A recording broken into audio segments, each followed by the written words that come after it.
Hello. Welcome back to our showmanship experience here. I've got my yearling here to kind of show you teaching a horse showmanship or doing beginners of showmanship. We've already done quite a bit. Quite a bit being like the basics. However, she is still, I only work like 10 to 15 minutes of this. So I don't work super hard in our showmanship when they're babies. I let them just be horses. If you can't tell, she's a little grungy. She's out in the pasture. She's doing what she needs to do. And that's grow and just mentally and physically grow. So we are going to kind of show you guys how we work with our yearlings. I like to start off with making sure they understand, get the pressure when it comes to the chain as well as like the halter and the lead. So pulling down, making sure they're not resisting or giving any fuss. So if I pull, just a constant pressure. The second they give, I let go. Anyway, so getting that pull, release. Walk circles, I'm gonna do the same thing. I'm gonna kind of pick a spot. I normally like to put my thumb in my pocket so I have a spot.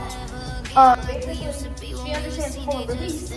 Now she's gonna learn to pull and release with me. So as I go around, she learns, okay, pull and release, pull and release, pull and release. And sometimes you get this.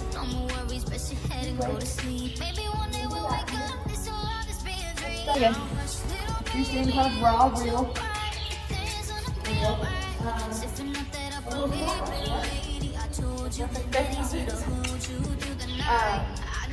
We're just gonna do this until I feel comfortable that she's really bending and soft.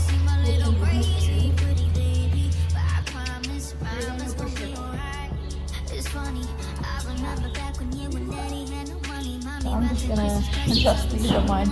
You guys can't tell, I'm pretty well behaved. I get him to the point where I can pretty much do anything with him before I even start working showmanship or anything like that. I try to desensitize him pretty good. I don't have to. That's what my horse gonna kill me. I'm just gonna tighten the strap a little bit. So I want, especially show my show babies. I want them to feel super comfortable doing this. I'll stop with my baby, make sure my hand's down by my side, or at least really close to my side, so she knows instantly yes or no. Is that correct? Well, because you're starting this early, you don't have to do a ton. You can just do like stops for a whole month, you know? You can work on stops for a whole month. Then you can move to, you can do stops for the first month, and then you can move to backing, and then just, taking things slow.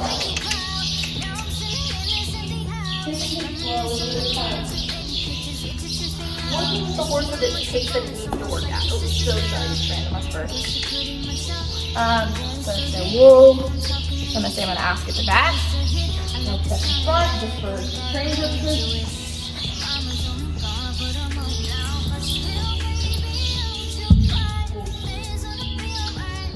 Two things I'm looking for when I'm asking the baby to back. Willingness. I don't want to see her. I want her to soften enough where I can press against her nose. And reaction. Yes. Yes. Yes, that's what I want. Reaction. Is she, I step in front of her, she's backing, her head's not going to be down. Her pace is not going to be consistently boom, boom, boom, boom, boom. She's gonna take some time. She's still trying to figure her own legs out most of the time in these years. Again, for training purposes, I want her to react to my shoulder movement. I'm going to be in your space. You're going to need to get out of my space. No reaction. My 2-year-olds, it's just a stupidity thing. These yearlings, redhead yearlings, it's an attitude thing. So step in front. There's some willingness there. I'm not going to hit her as hard.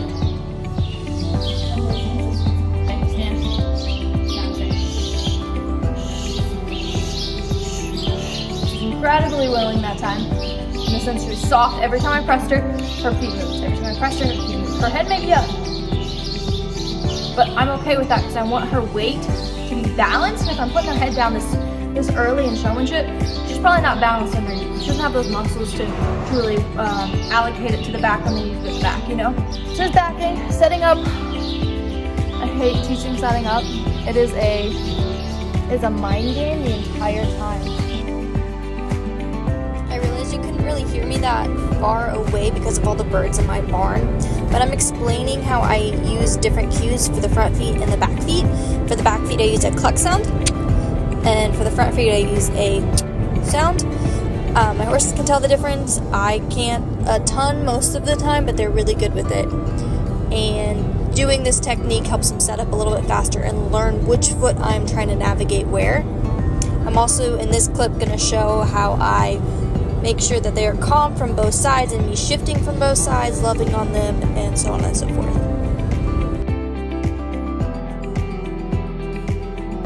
If you can't do it, have somebody else do it because it needs to be done either way. Whether you're scared about it or not, it needs to be done. Let me show a trot off with the yearling, who already knows really how to do it.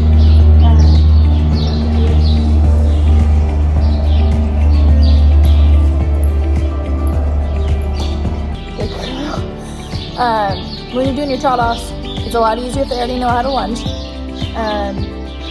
If you can't get them to trot off, having someone kind of with a whip or an encouragement behind to help you pulling your horse. This is 1,000-pound animals. These are 600-pound animals. You are not gonna pull the horse into a trot. Don't do it. It's not worth it. But getting encouragement from behind helps them. I've even gotten to the point where I'm doing it by myself. And I was working with a 2-year-old. I had a crop in my hand or a whip in my hand. Just a quick tap on the butt, and we're trotting. I know I took 2 times, and then she understood what a trot off was.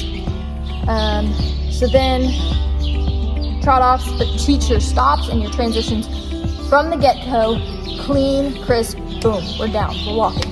I say walk, we're walking. I say stop, we're stopping. Cleaning those from the get-go, so you don't have to go back through it and like clean around. Encourage her to walk forward, and then a faster cluck to trot off. Yeah, that's pretty much the basics of teaching showmanship.